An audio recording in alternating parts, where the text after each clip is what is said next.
આજે પોષી પૂનમ છે એટલે કે મા અંબાનો પ્રાગટ્ય દિવસ। તમામ જે અંબાજી માના મંદિર છે, અંબાજી સહિત જે યાત્રાધામ અંબાજી છે તેના સહિત તમામ શહેરોમાં આજે ભક્તોની ભારે ભીડ જોવા મળી છે। તો વાત કરીએ વડોદરા શહેરની, તો વડોદરા શહેરના પણ તમામ જે અંબાજી માતાના મંદિર છે ત્યાં પણ ભક્તો દર્શનાર્થે પહોંચ્યા હતા।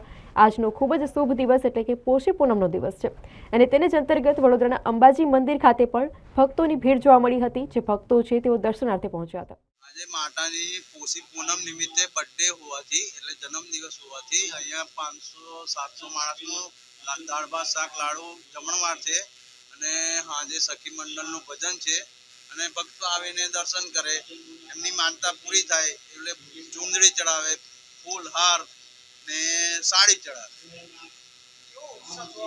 ઉત્સાહ તો બહુ જોરમાં એકદમ। પ્રગટ દિવસ હોવાથી માતાજીને આશીર્વાદ આપે, બીજું તો મારું નામ પરાગ જીતેન્દ્ર દવે।